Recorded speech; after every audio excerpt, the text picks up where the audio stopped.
Ladies and gentlemen, we now move on to our next session titled Preparing India for World-Class Talent for Entertainment Events powered by EEMA. This session, led by senior and experienced members of EEMA, will address the evolving landscape of entertainment technology and its impact on latest talent requirements in India. Before I introduce you to the moderator of this session, may I please show you a small clip by EEMA.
That was some clip.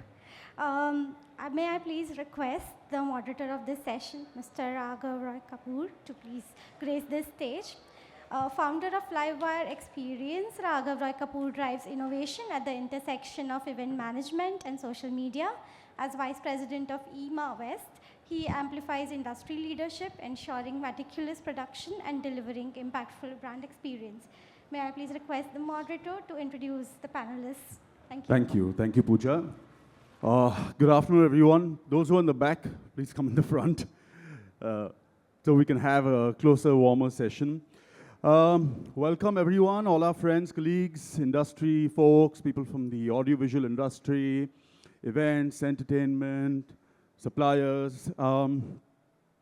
Today's session is powered by EEMA, the Entertainment and Event Management Association of India, preparing India for world-class talent for entertainment and events.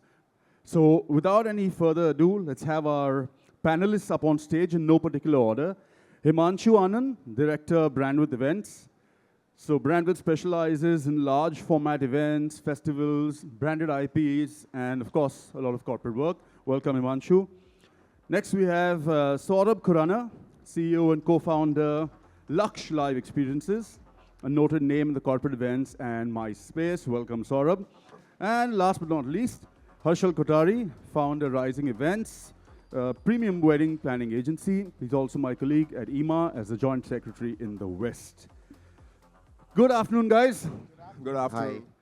Audience, yeah, please, आगे आ जाओ. अच्छा नहीं लग रहा हमको बहुत पीछे देखना है. Right. बाहर वाले भी अंदर आ जाओ. So it's just going to be an open discussion. We're going to have some fun. 4 event managers get together. You expect fun or a lot of madness. So I think let's see how this goes. So guys, welcome to Palm 2024. EEMA's association with Palm has been almost now for the last 5-7 years, on and off. Let me jump straight into it. 2022 was a good year. 2023 was even better, I think, for everyone. And the current fiscal is going to be even more booming, is what say our trade pundits. You know, a white paper issued by Ernst & Young for the media and entertainment industries pegs it at a growth of 14 to 18% year on year as an average over the last 3 years, right?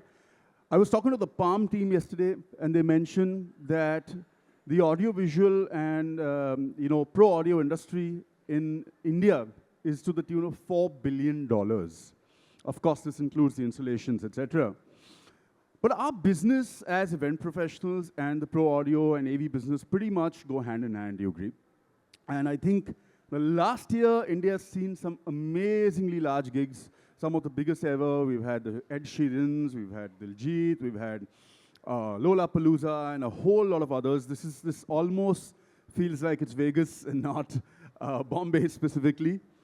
So let me jump straight into it, guys. Tech is moving at such a rapid pace, First, during the pandemic, we all adapted to virtual and all of that.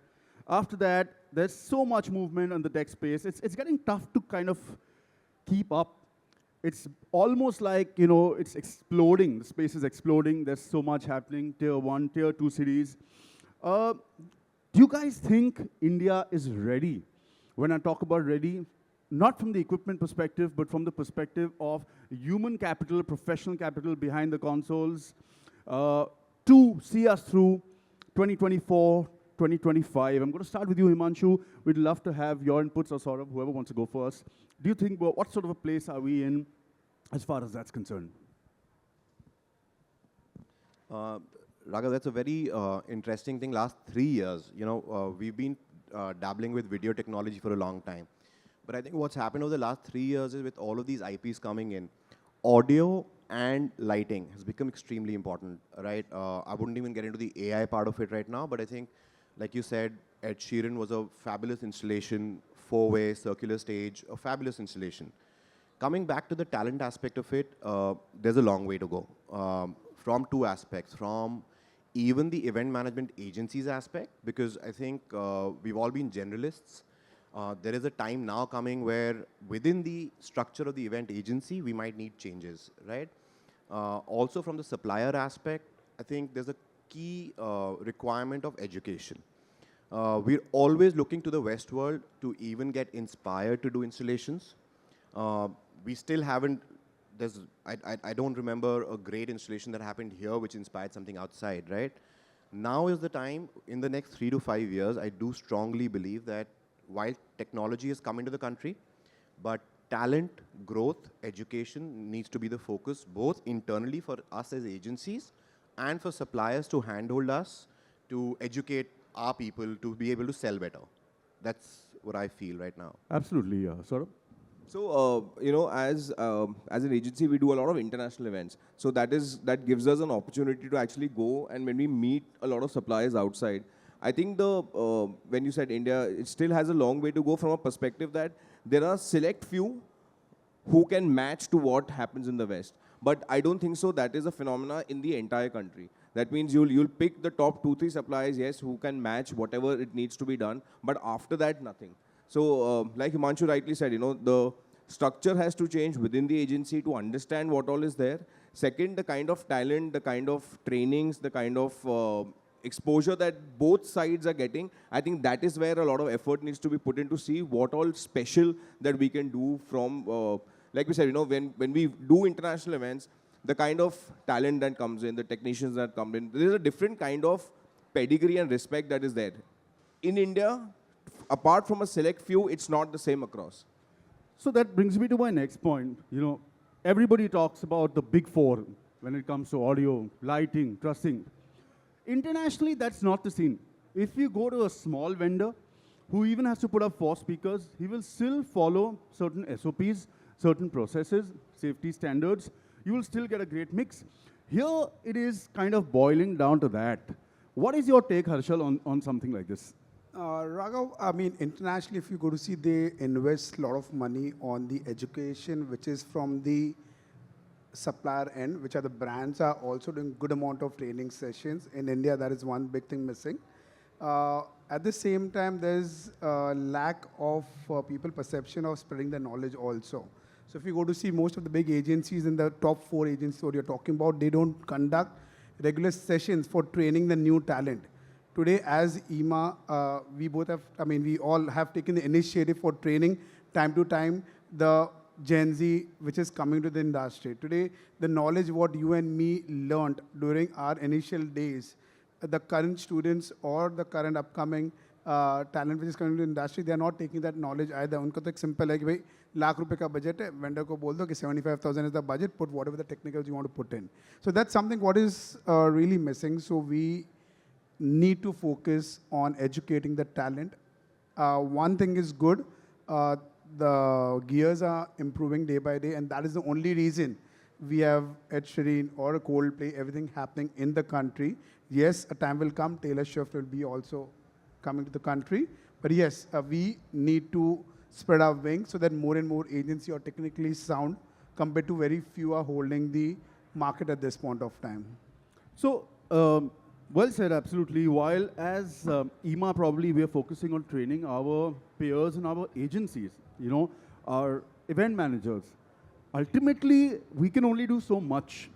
We can guide them while briefing them. We can have basic understanding of how things have to work. But I'm seeing that, you know, back in the analog days, people used to watch and learn a lot. But today, I think there has to be formal education for anyone being behind the console. Everything is so digitized. Obviously, now AI is also going to come in. People are going to be mixing gigs on AI. A lot of AI is already being used for audio, video, conferencing, etc. You know, where you've got even guys like Microsoft, etc., having a lot of AI tools out there for our industry, our business, for meetings. Himanshu, coming to you, what do you think is the weakest link from a perspective of an event manager as a supplier? What are the weak areas where you think that our partners need to upskill or kind of, you know, focus upon? So I think the weakest link that really exists right now is the collaboration between suppliers and agencies. You see, what's happening is that when we are, as an agency, sitting in office and ideating, everybody's a generalist. Like Harshal just said, and you said, we've all watched and learned, right? I don't think anybody sitting here had a formal education in really, no, apart from the, I mean, saying that, okay, hey, did you understand technology? Were you, you know, there are... No, there wasn't formal education, I think, when most of us started off. Yeah.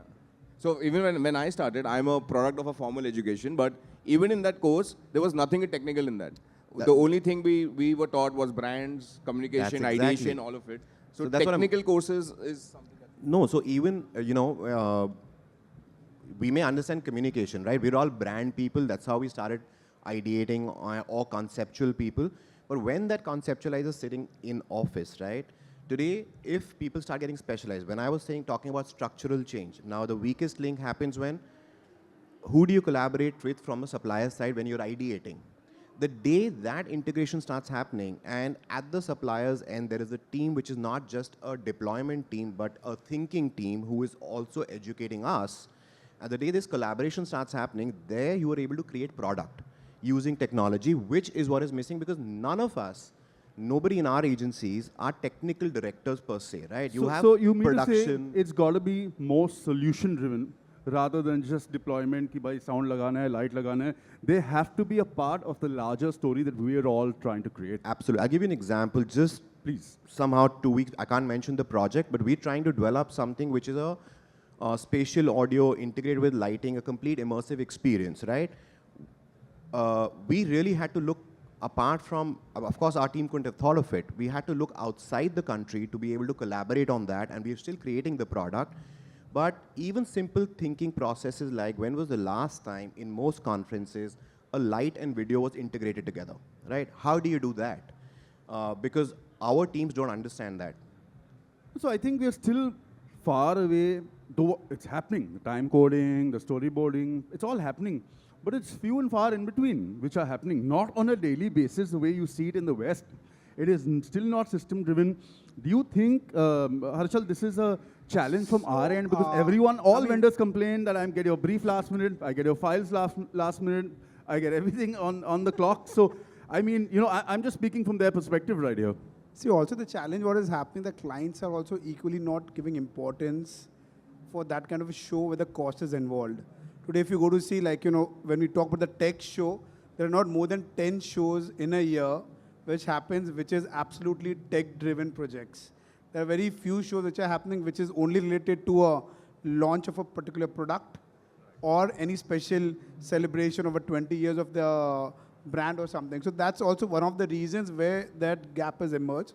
I mean, and because of that, the talent is also not getting emerged. So of course, we need to educate our client that your show, you need to spend on the content. And when you spend on the content, automatically sound, light, and AV becomes a part of that thing. So it's very important. We all need to also take an equal initiative to sell it. Yes, India is one of the cheapest country in the world for creating the content. If we see a lot of projects, I mean, a lot of companies in India, they're making content for international shows. Absolutely, and it's sad. Somebody just told me yesterday, Wolves Visuals is doing content for Mariah Carey now.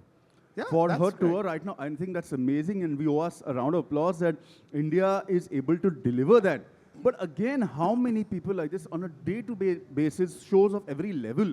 See, when the big gigs are on, everyone is out there, you know, shoes polished and ready to kind of roll, socks pulled up. But what about a day-to-day? I think it's got to be a mindset change or a shift in attitude, whether you're going to put out 2 speakers or an entire rig. Yes, Himanshu, you wanted to come So with yeah, something. I just want to add to what Harshal was saying, right?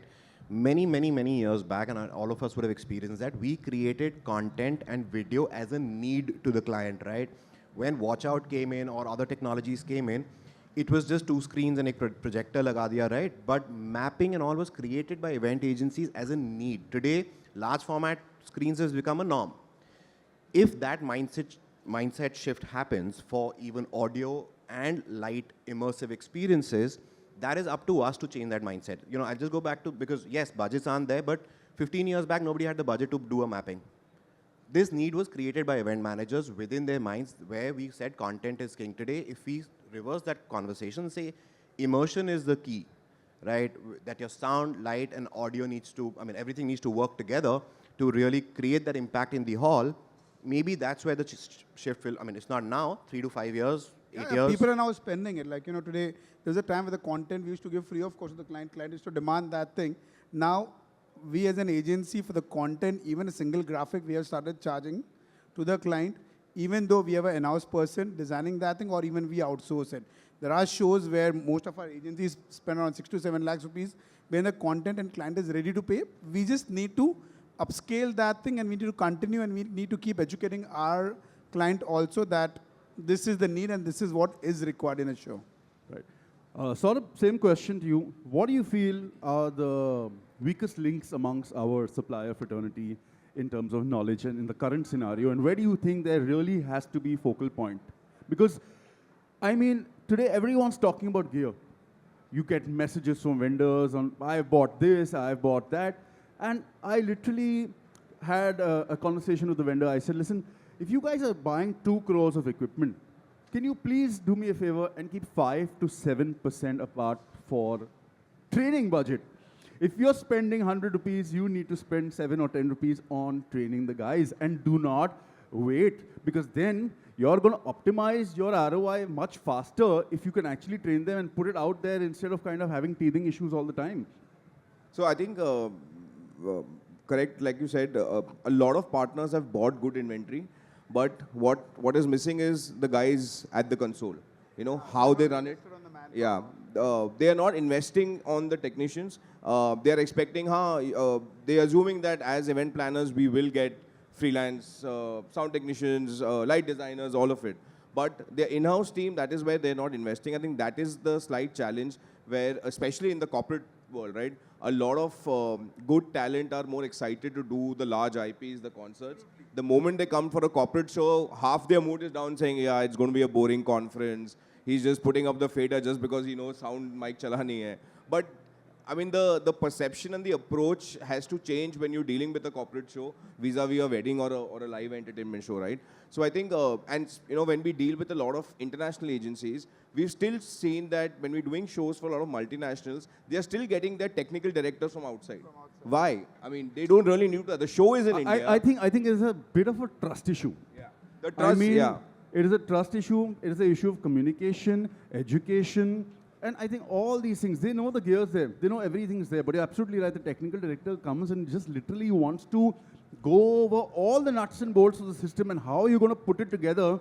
And eventually they go back pretty happy that, boss, yahan hai, sab kuch hai, which they think that it is very extreme. I think the terminology, the way of doing it, the SOPs are not typically followed. So the process, I think we've seen one thing, right? The West follows things on paper. Now, I'm not saying that's the best way to do it, because what we as Indians can turn around things, they cannot.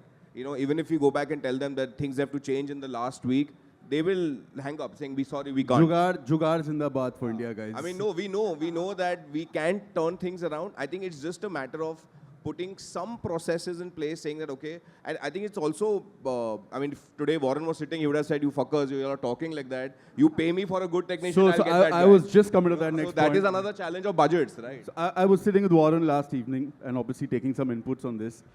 And he said, you know, why don't you guys start paying for engineers? Why don't you guys start paying for operators? Why don't you guys start paying for stagehands, system techs, and this is how it works abroad. Yes, Himanshu, interesting.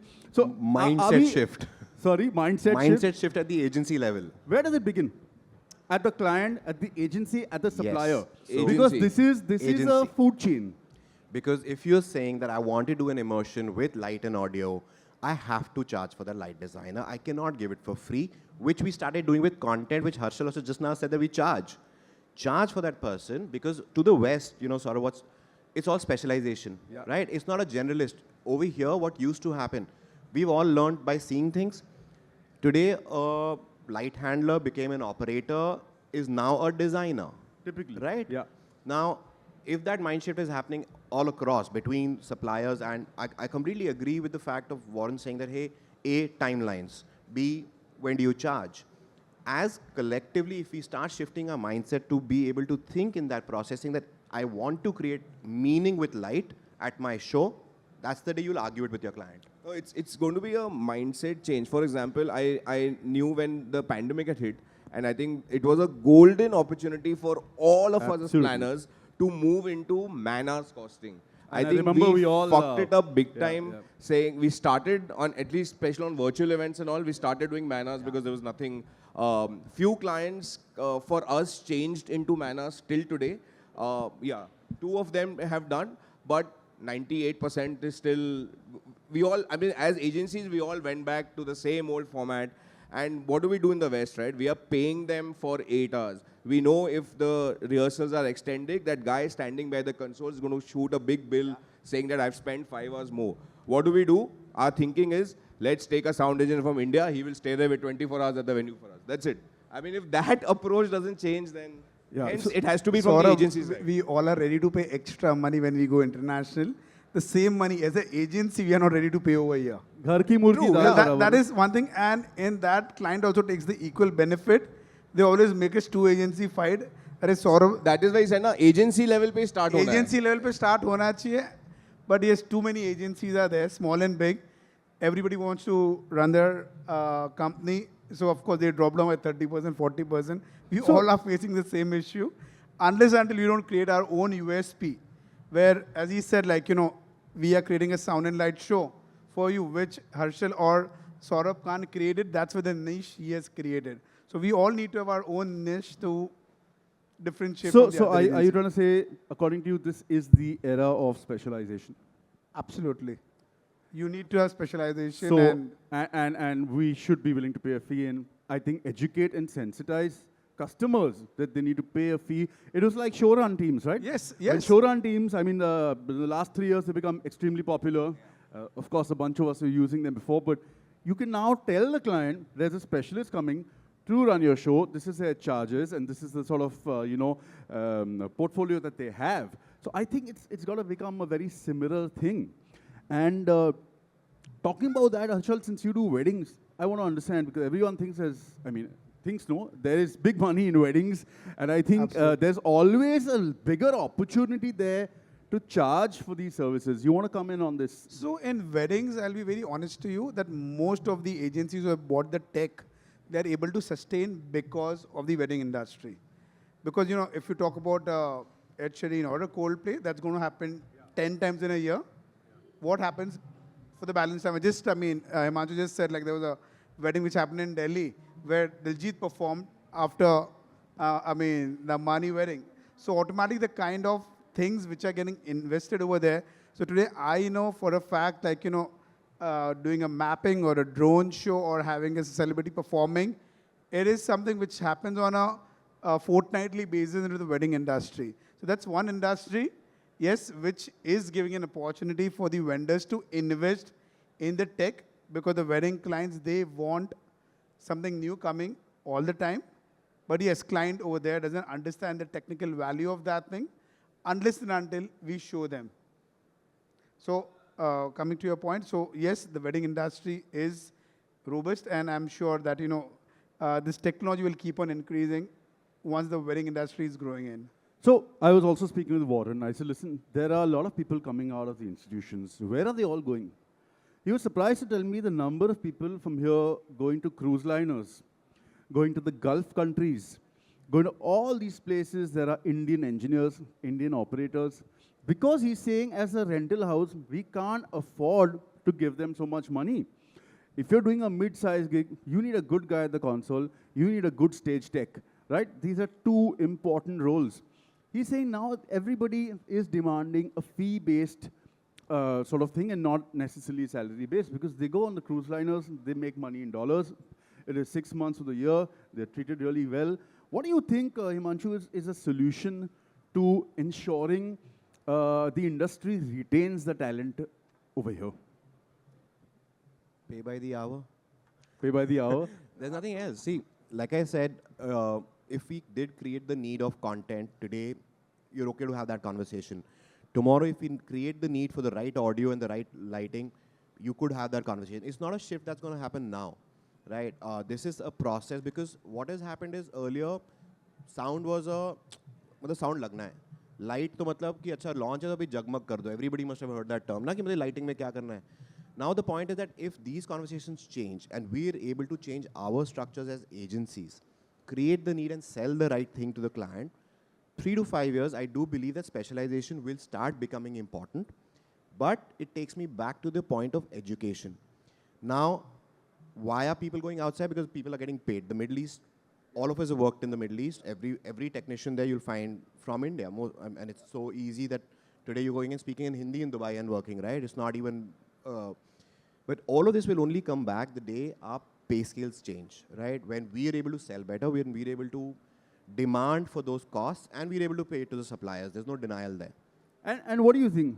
Are our end customers, corporates, corporations, whoever they are, do you think they will be open to adapting? Because the IT industry runs like this, the design industry runs like this, all consultancy and services industries run like this. Not right now, but if they did it for video technologies, I think they will do it for this. It's for us to start having that conversation, like I said, and I keep repeating myself, that us as an industry, as an agency, have to start respecting what we do and taking that stand. Unfortunately, that organization doesn't exist for us, but there will be a time where there will be certain agencies who will take the stand and you'll be able to demand it. We are doing it. To be honest, we've done it a couple of times. We've even refused work, but that's all right. Right? Because otherwise, sab kuch free mein. So even if we were to pay, all right, for whatever services that we're getting, where is the talent? If I ask you how many riggers are there in India today, can anyone answer? There are not more than 4 certified riggers in India who can actually rig trussing, who are kind of understand what the loads are like, what the installation systems are like. Where is the talent? Because do we have those education systems in schools? A Mankaran or an Avishkar have gone abroad, made an effort to upskill themselves. But as I said, that's only 3 or 4 people. Where are the rest? I think even while the talent from the outside perspective, I think we also need to look at, as an agency, internal saying from our own production team, which are the guys who are taking care of these things. You know, they are always busy in, oh, I need to get my deadlines in place, my print files in place, I have to get my setup ready. Nobody is getting groomed to be a technical director. Nobody is getting groomed to be a safety officer who understands saying what is the safety perspective that we're following. Hence, to understand which are the kind of rigors that are there, what are the kind of training that they are going through. Can us as agency planners also get into similar kind of training? So I think a collaboration between people who have that knowledge right now with EEMA and with all the agents, I think that is a gap which really needs to be fulfilled, which I'm sure it will lead into the big topic of the safety aspect of what we've seen things, right? Yeah, so, yeah, Himanshu, so safety... See what he's saying, no, that's where the agency structure will need to change, right? Right now you have a production. Production and operations are also actually technically two different jobs, right? So once our agency structures start changing, that's the time you will want to ask for that money from the client because your costs will start changing. That's when you will sell it and that's when the supplier will get it and that's when the industry will change. The problem with the agencies is also the same, as you mentioned about Avishkar, that how many of us are taking the certified vendors? We always compare, like, Avishkar told me, honestly, like, Harshal, I'm 3 times the price what the other agencies are charging. Is it an issue of price? Is it an issue of lack of understanding or a lack of what they bring to the table? Maybe 5 of us in this room understand what an Avishkar or a Mankaran can do. Is it that there's a lack of exposure that we don't know who to go to? And I'm not talking about Bombay, Delhi, Bangalore. Events today are happening all across. There are festivals, there are tourism events, there are live gigs happening in the interiors of Odisha. You guys did something in Raipur, in Chhattisgarh. You did a tribal festival. Harshal, you've been working all across. I'm from Pune. So there's a lot of stuff happening. It is not only the metro cities that are kind of doing this. Is it that I do not know where to go, or is it that I do not have the money to pay? That's a tough one. It is a tough It's a combination of both, actually. It is a combination of both. Yeah, it's a combination. See, we did work. So, for example, I think we did some work in Orcha, which is next to Jhansi, right? And it's amazing that a lot of equipment would exist in all these markets. Even Raipur, the equipment would exist. And we did get technicians from outside and people to play that. So that takes me back to the whole education system, right? It's about the exposure that these guys are getting out of those cities. The work exists. Sometimes, I think Ahmedabad, right? There's immense amount of equipment available all across Gujarat. Rajasthan is being supplied from there. Fabulous stuff available. Raipur, we had the stuff, but education. It's about penetrating those cities with education and standardization of things. And I think the more digital it's going, education has to start from the schooling level. I'm not talking about vocational courses or education of sound engineering. There has to be proper education from the school and college level because everything, as I said, it's not analog anymore. Everything is so digitized. Everything has so many various presets and various things, and I'm sure it's all going to come in to a culmination of AI along with it's a combination. Coming to the point of AI, what is your take? Of course, right now AI can mix audio. AI can kind of help you with your video angles and all of that. I'm sure there's something in the lighting space as well. Saurabh, you want to comment on this? Do you think it's going to be it's going to help optimize the sort of work that people can do? So if you had 5 people in your team earlier doing this, you could probably do it with 3 people because there's so much more support you're getting? I think it is, we are in the age of adaptability. There is no choice but for us to adapt and understand what all, AI is still at a stage where half of the people are still figuring out what all is the possibility. I mean, it can do brilliant things. Yes, it can only enhance what you're doing. In my head, it cannot replace anything. It can just enhance. So even if it's a creative function, it can enhance the way you do. I cannot remove 2 designers and tell AI you design this entire thing for me. Because after a point, it is all about ideation. It's all about the human I'm talking interference of typically from a technical perspective. From an audio-visual perspective, I'm talking with multiple AI tools to help them get a better and faster output. Definitely, I think it does. The question also is understanding of AI from the technical aspect, saying what all it can do. So I think it's going to be about a change and shift of training, understanding, okay, all of these things are possible. Hence, what can they offer to the agency? What can we offer to the client? I think that's the change. So what would you recommend for people in today's day and age to learn sound engineering or to focus on the tool that can help them do it? I think It's a tool. yeah, it's a tool. So eventually, that's what's going to happen. What we are complaining right now with the right talent would be replaced with the AI solutions and tools. So like today we are complaining we are not getting the right kind of manpower, but half the technical stuff would be taken care by AI when it comes to the sound engineering and the light part of it. And of course the content also. It's already started AI-driven contents. We all are using it right now. So over the next 3 years, our entertainment media space is supposed to be growing 35% growth over the next 3 years. All right, which also means there's so much more talent. Do you see people as excited today as they were earlier to be a part of the audiovisual industry, to be a part of audio, lighting, trussing, SFX, all of these things? There was a time where, it was considered really cool to be in the audio industry or to be an engineer or to be a light designer. Of course, there's a lot of new talent coming. But is there something specific you'd like to give a message to the newer talent which is coming into the market? So if you see the last 1 year itself, right, with the kind of spectacles that we've seen that's happened in India, whether it's to do with at the concert space with Ed Sheeran and all of it, or with the entire, the temple opening in Ayodhya, with the kind of mapping, projection, I mean, all of it will excite people to get into this field, and especially from the technical aspect of it. So I think it is definitely growing big time, and with the stuff that's happening, it's a great time, for sure.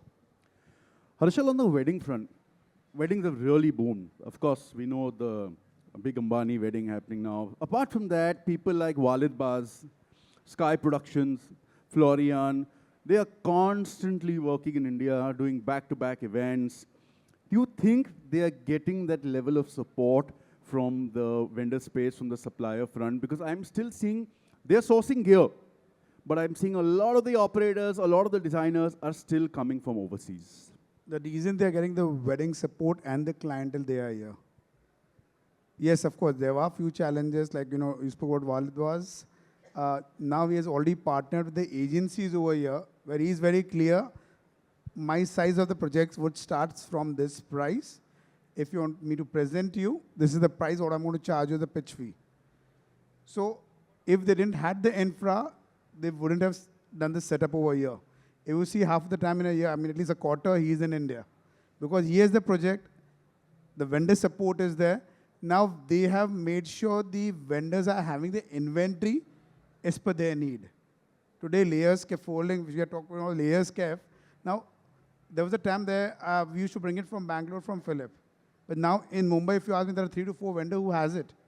So why these all things are changing, but the demand has increased. The demand from the artist have come, from the client has come, and the vendor chain, the supply chain, they are investing into these technical things. So yes, answering your question, they are getting the support. Yes, it's taking time, but it is fast growing. And that is the only reason they are over here. Good point. Talking about artists, Himanshu, the last 3 years, I would say specifically, have seen the artists really, Indian artists, really scale up their act. ARR, talk about Arijit, even smaller, mid-sized artists, talk about King, talk about Badshah. Look at Diljit. There was a time, of course, they had a production head. Now there's a production head, there's a technical director, there's an SFX director, there's a lighting director, there's an audio director, there's obviously the monitor mix. Do you think the artists are really pushing the envelope for the supply chain to up their game to match international standards? Firstly, I think what Saurabh said, it's a fabulous time to be in the audio, lighting, and the technical side of it. Exactly to what you were saying, and that's what was coming to my mind. One is the international acts coming in, right? But today, you look at Sunidhi has completely come again, right? And it's a production. I mean, you look at that show. It's like a Beyonce act. Yeah, right. From the lights to exactly her end, completely changed. From Lola needing support here to our artists going outside, Diljit doing a Europe tour, Arijit going to Australia. All of this is now the teams have expanded, right? That mindset has changed for the artists also to project their shows. Also, not to forget sporting. Sporting events, sporting extravaganzas, arena events have become huge. Yeah, I mean, SFX used to be something which ki aap opening ceremony mein dekhte the, right? Today, that's not the case. Today, look at a wedding. And it's, you'd have the best probably aerial show happening in those as well. Drones were limited to saying, acha ki koi launch hona ya kabhi ek show hona. Today, I think weddings must be happening more than any. I don't think a corporate can afford it. There are probably 10 corporate shows and there are 20 weddings in a month that are using drones, right? So it's an exciting time because all of this has shifted drastically. So it's a great time to start exploring. It's a great time because the avenues have opened up. So on a similar line, Saurabh, you mentioned people do not want to do so much more corporate. We also see the same with vendors, with suppliers, whether it's sound, light, video. Everybody wants to do weddings. Apart from the fact that it's commercially maybe a little more exciting, why do you think this is there? What is the problem? Because we're seeing the same talent pool when there are wedding and corporate dates, you don't get their dates. And obviously, corporates are not so much, they're not planned so much in advance as compared to weddings where you know 6 months and a year in advance. What do you think is this phenomenon? Why is everyone shifting more towards paying attention to weddings? I think it's also about the stuff that's happening in the show, right? It's excitement vis-a-vis, I'm doing a sound for artist vis-a-vis I'm handling 10 headset mics for a panel discussion. More Instagrammable. More Instagrammable content, more exciting content. But I think all suppliers, partners, all of it know that the PNL works on corporate. Unless wedding is a different ballgame. Wedding is definitely different. I think the numbers, typically the numbers would still come from corporate gigs, right? Because they know whatever happened, when it's large concerts, IPs, any money saved is money earned for the IP owners, right? For corporates, it's different, right? The more you sell, the more conceptually you can take a corporate show. The brand will pay, and you'll have the bucks to pay to the partners as well. Right. So I think from a PNL perspective, they understand this. But yes, I mean it's natural. I think it's also natural for our own team sometimes. When we do a show with multiple artists, they also get excited to work on the show vis-a-vis a boring whole day conference. So I think it's just it's a balance.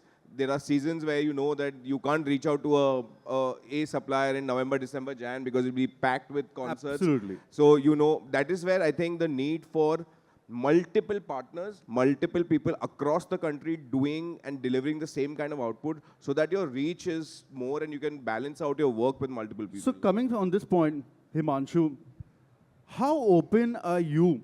As I said, we all love to work with the Big Four. How open are you to actually exploring and trying out newer suppliers? I know people are very scared, especially when it comes to audio and video. Because I think the change has to begin with us. If I'm not taking names, but if we constantly say, hey, we want to work with A, B, C, D all the time, are we really giving opportunities to the other guys who have bought gear? Are we giving them a chance to come forth? Are we investing in them? It's not only about money. We also have to invest our trust in them.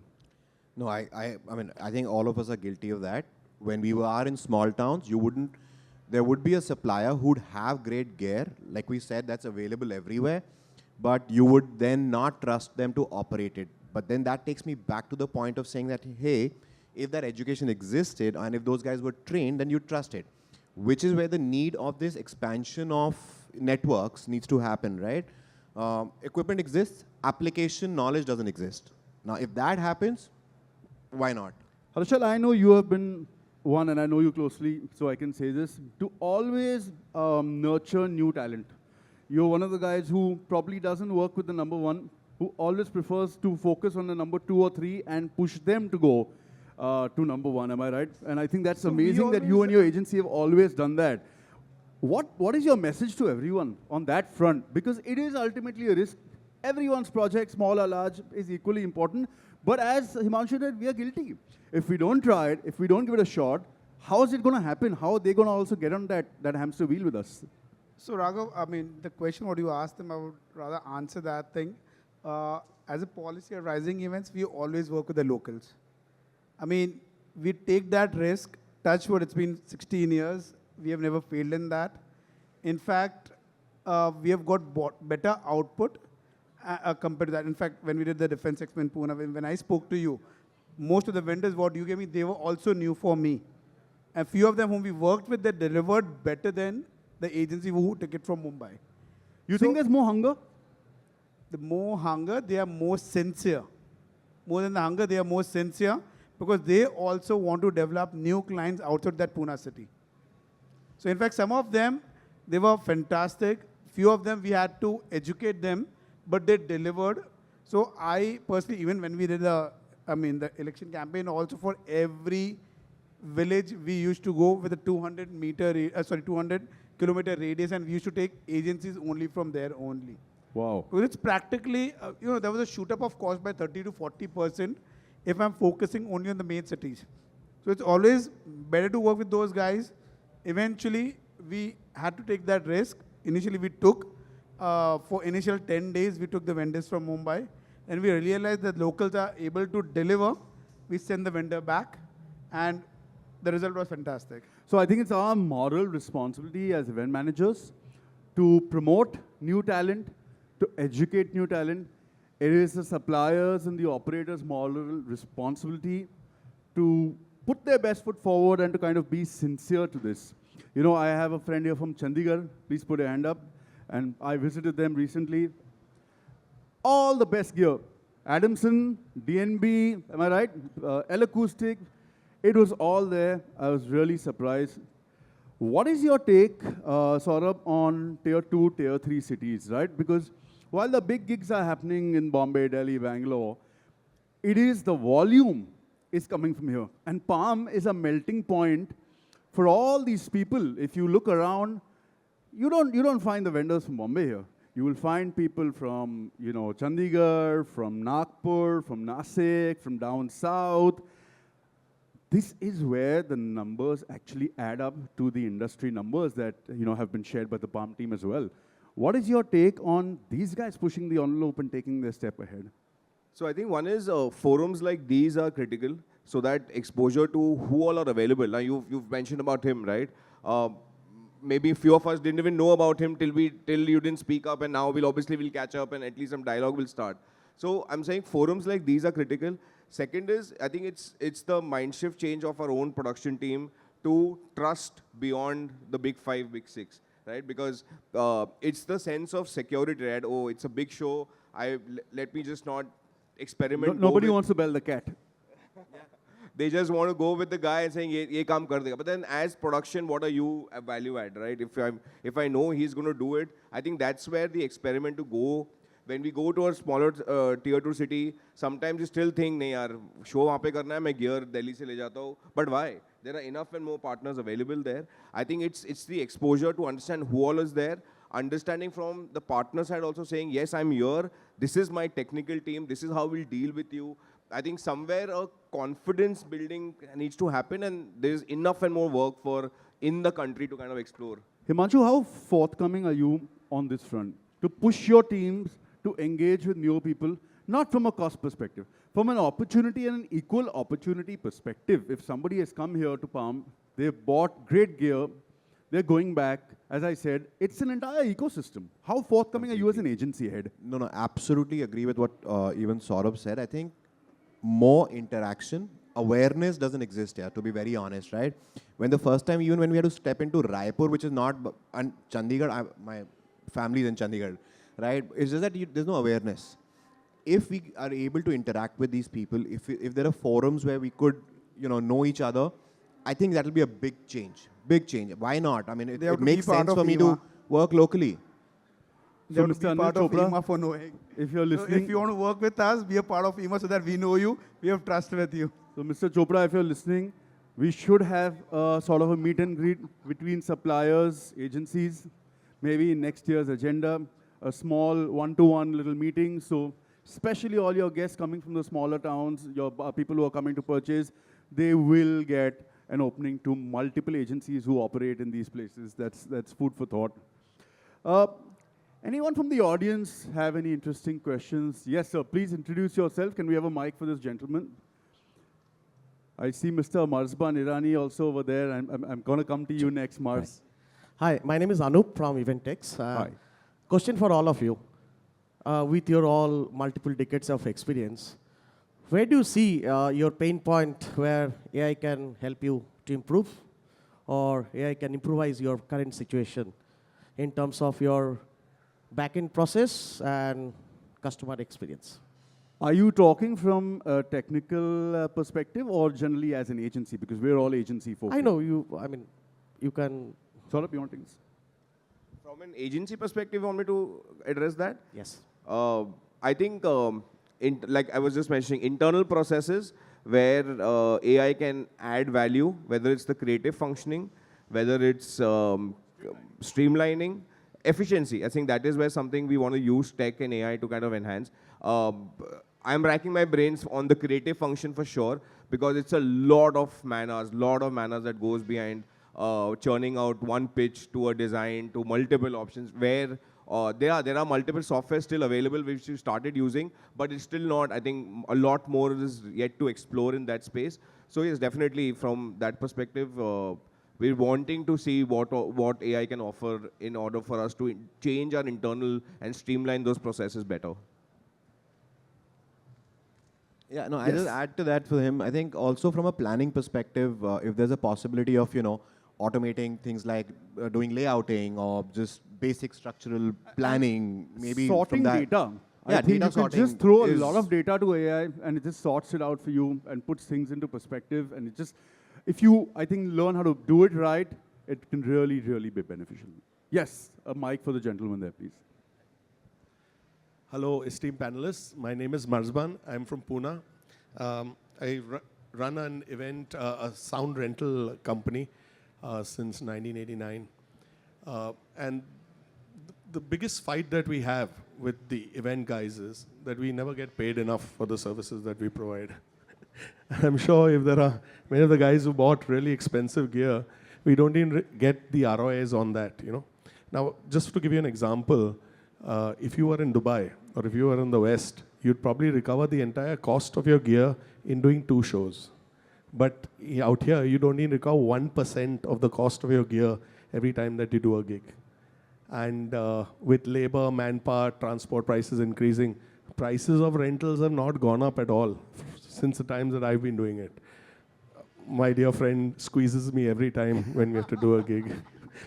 And the obvious refrain that you guys go, "Arey, pan wo kar raha na, tu karke lena," So, I mean, I had the opportunity to do the Fringe Festival in Scotland. I was touring with a band there. And we rented gear out from local sound reinforcement and light rental companies. And they even charged us for the bloody tape that they were using to mask the stage. The gaffing tape, yeah. They charged us for a microphone stand. They charged us for each cable that was used. I think it's high time that people who invest in gear start putting this in your charge costs, because these guys are going home with the money and they're leaving us holding the most of the poop vendors- bag. Yeah, most of the vendors don't put the masking tape only. That's where the major problem is. No, we do. We do mask all cables. We do mask everything. I'm talking about even mic stands. Yeah, mic stands are not cheap. K&M, go to the K&M stall and check it out. So Even- yeah, a good point. And as Mar said, we go back many years. And we always have this little squabble whenever we meet. I think again comes down to the same thing. No, I think, so earlier on we did touch upon that. The fact of the matter is completely guilty as charged. But you see the challenge lies as agencies, the conversation with clients, right now we are trying to, and I'll talk about myself. I'm trying to cut down what's happened before me for 20 years. As an agency, I'm taking a stand a lot of times with clients saying, hey, today we charge, we're putting costs of tapes to other things in the budget, but I think it's a mindset shift which is not going to happen for the next 5 to 10 years, I can assure you that, because this is what we're cutting from the last 2 decades.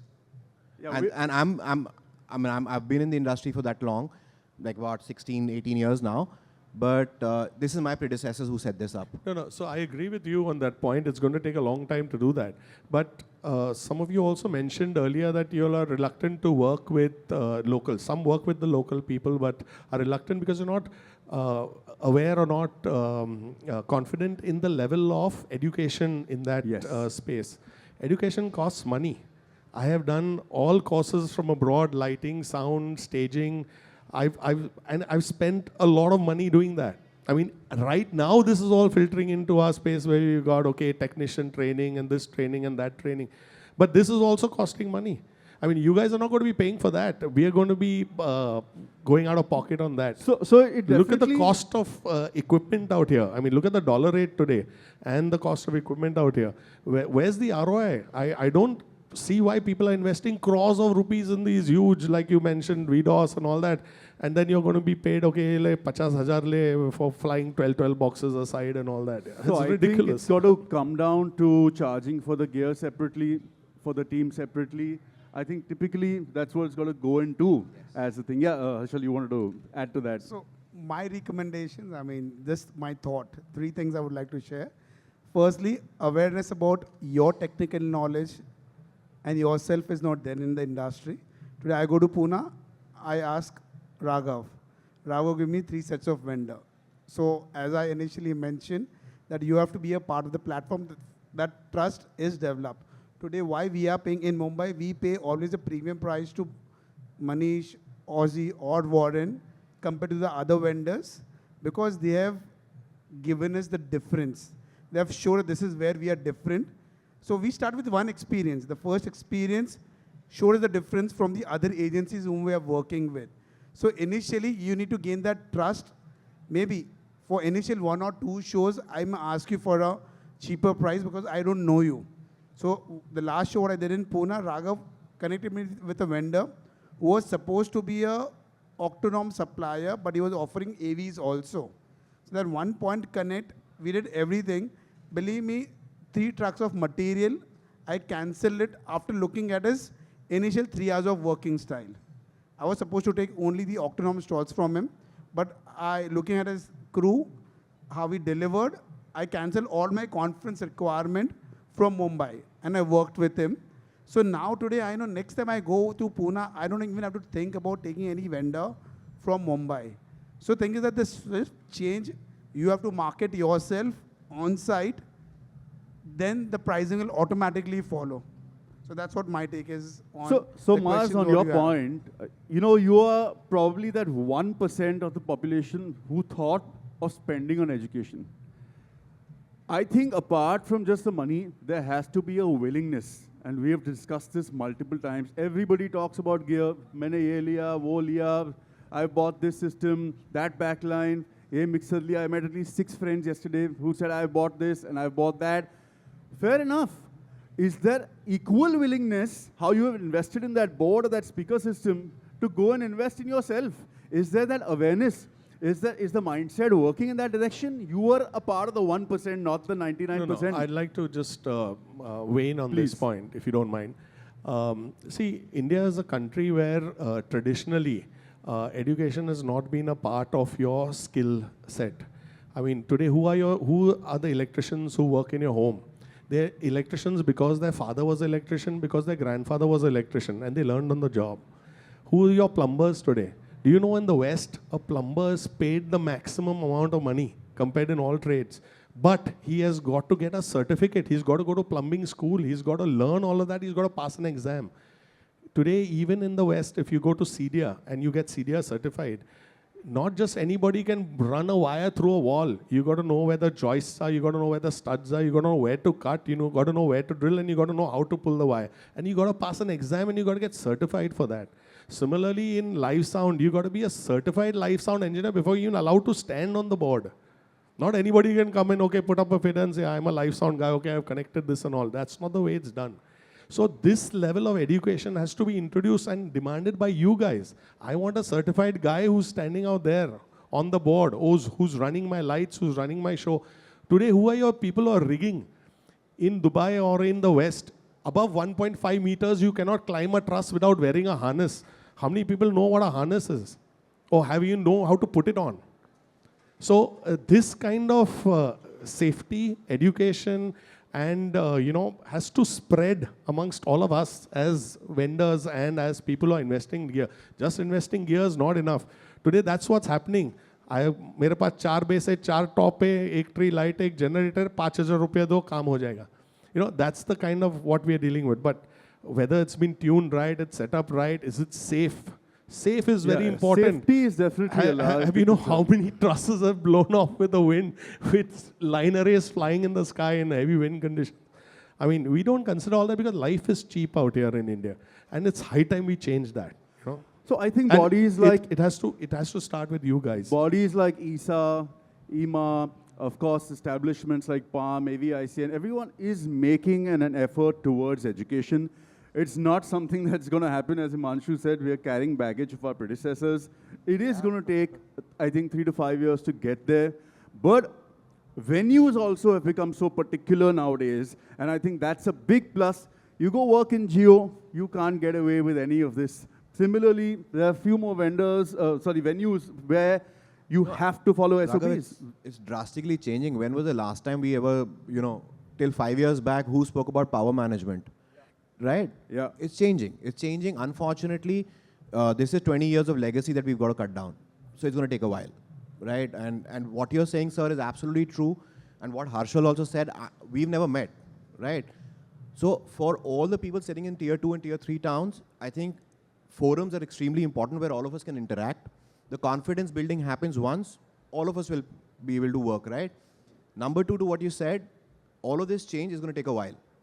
Education will come in. I think Raghav would say this very easily, and Harshal also. EEMA has been trying to fight for us as an industry. We're not an industry. So where the hell are we going to talk about education? We're Right. first generation also, you must keep in mind. It is not typical in industry. Everybody's learning on the We're go. all learning, right? I mean, the day we get recognized as a formal industry, then we'll talk about formal education as well. But till then, it's in yours, all of our hands, to keep this space safe and keep this place growing. I think I just... sorry, I just want to say one thing. Tier 2, tier 3 cities is just a word. All my friends over here, we have Marsban here, he's one of the finest engineers from Pune. Pune has seen guys like Nitin Joshi, Jaydev, Harsha on lights, Amay, who's currently doing the Diljit tour across Canada. These are all operators and people from Pune. So please, and I'm from Pune, so I will also tell you, please get this whole thing of tier 2, tier 3 cities out of your mind. Anyone can be anywhere if you upskill. I think I'm just going to slightly differ from what he said, that, it has to start from at our level. I think it needs to be a collaborative effort, but I don't need to tell you as a partner that ensure that certified riggers are on your show. I have trusted you on the show.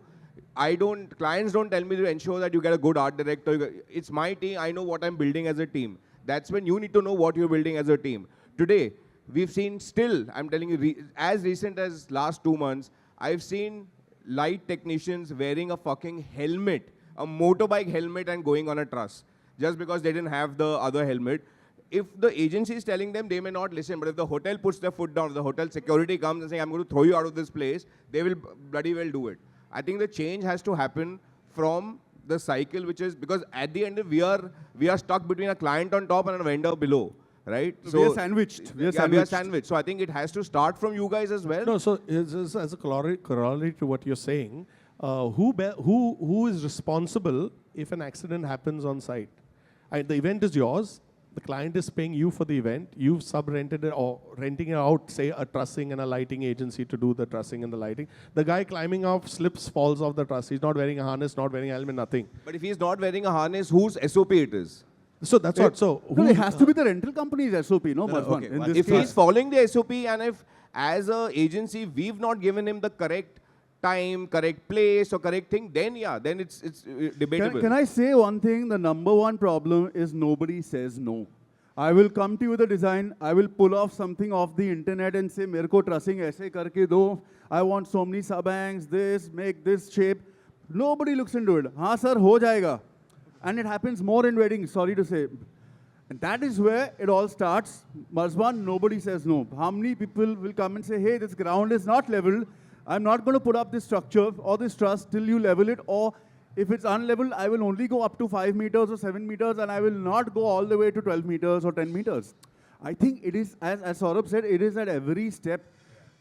Everyone has to be self-aware. Everybody has to be conscious of what they are doing. And I'm sure it is mutual respect for one another and one another's opinion and expertise that will actually bring about some level of change. It's collaborative. To be very honest, unless we all work together, there is no standardization of our industry as yet, right? The day that happens, when there is a certificate saying, hey, you can operate as an event manager, today, every Tom, Dick and Harry is an event manager, right? And he gives it for $5,000, like you said, but that's happening, which is exactly where the accidents are happening as well. So if you charge us for that, अभी तो आपके पास even guys who are climbing on a truss saying वो तो हमको आके side पे बोलते हैं सर मेरे को कंफर्टेबल ही नहीं हो रहा मैं कैसे पहनूं इसको ये पहनना कैसे है harness That also happens with us. So I think it's just going to be collaborative. But It's going to take a while. the same guy, when he goes in to work at a plant, at a German company plant, will do anything and everything because it's so Penega. strict, they know they'll lose the business. Correct. So it has to become that stringent to be able to And follow. that's in all our hands. I mean, we have to ensure that our teams ask for it. You have to ensure that your guys say, कि मैं तो करूँगा ही नहीं. No problem. Force the event manager will force the client. Hoga. Right. Any more questions? Yes, Mr. Chopra. Can we have a mic for Mr. Chopra in the front, please?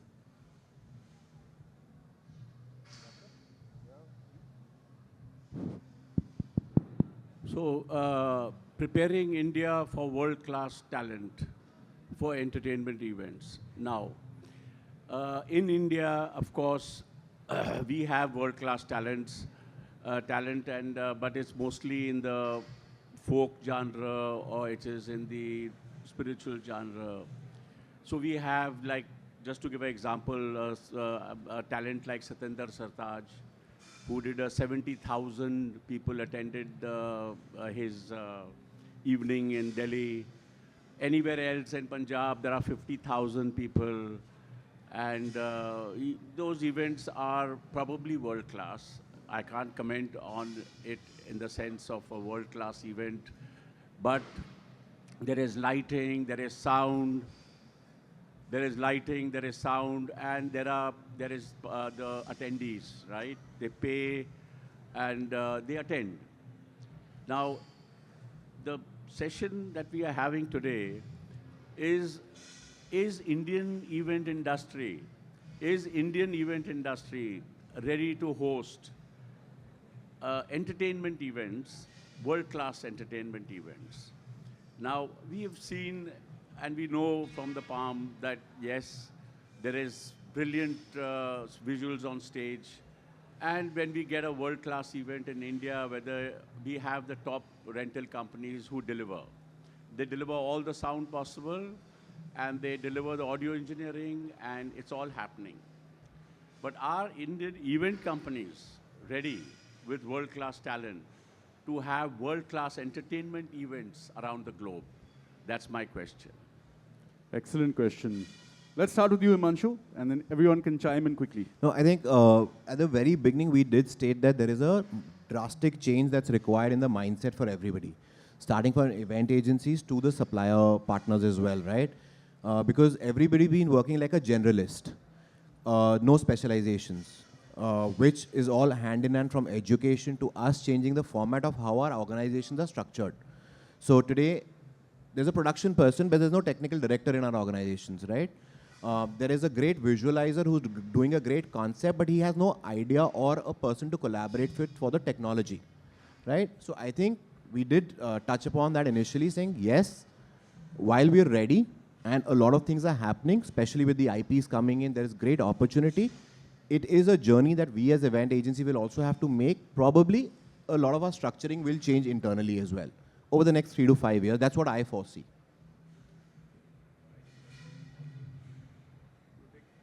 I think Himanshu's covered it correctly.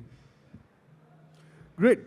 So wrapping this up, guys, the whole game is pretty much leveling up. All right. India is seeing a boom. The next 2 years are going to be great. Saurabh, quickly, what's your advice to younger people who want to enter the industry as engineers, as operators, as VJs, as SFX operators? Again, SFX operators is a very new thing in India. So quickly, your 2 cents to people entering the industry at the current stage. I think the only thing I would say is forget what has been happening. I think the entire event industry also today, I personally feel is at a phase where we're moving from the first generation event managers to the next generation and going forward, right? So hence, a paradigm shift has to happen there. Forget how things have been going. Think on how differently you as an individual can add and do the same thing differently. It's a great time, the amount of work that's happening, the kind of events that India is hosting, globally the way India is perceived. I think it's a great time to be in the industry, and forums like these are only going to keep adding value to our professional growth. Super. Harshal? So just adding up to what Saurabh said, the formal basic education is required to the person who are being hired by the technical agencies also.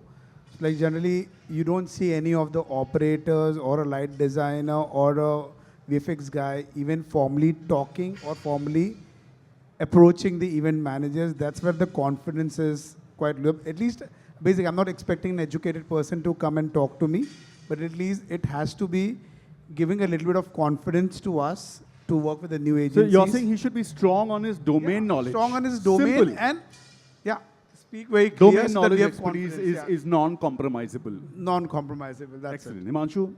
No, I completely, I think both of them have said the right, like what Saurabh said. It's a great time to be in this space and forget about what was happening. Let's be the change for the next phase of the events, right? First generation's out, second generation is coming in. We're all here to change things. Specialize, keep your domain knowledge specific, and I think going forward, we're just going to be applying a lot more of technology into our events, and not limited to video, audio, lights, everything is going to become more immersive. So I think it's a great time to be. Absolutely, and I think keep skilling up. We as EEMA also have been doing a lot. We are currently running our Future Ready series, which is an online series for creative folks. We are starting next month with our Warehouse series. This is season 2 of the Warehouse series that we're doing. We had excellent speakers and hands-on training modules for event managers specifically. I think, as he said, Himanshu said, it's got to be a collaborative effort between agencies and folks. So absolutely. We also are slowly launching something like an Aadhaar card for people from the industry. It's a long plan. It started already in Delhi. It's called UPID. It's being done by some of our colleagues from Delhi. But when we got into it, we realized that this industry is so large, we don't even know the number of people out there who are operating consoles.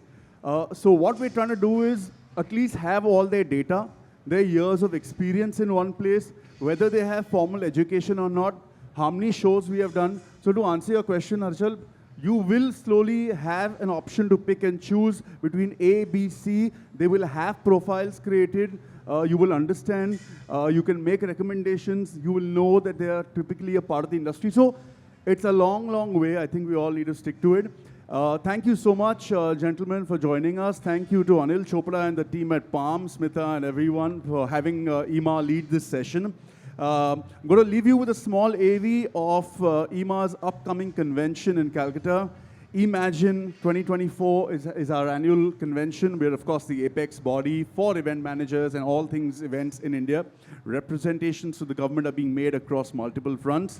So please take a look at the AV, register, and join us in Kolkata. Thank you so much.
Thank you so much, esteemed moderator and panelists, for such a wonderful, insightful session.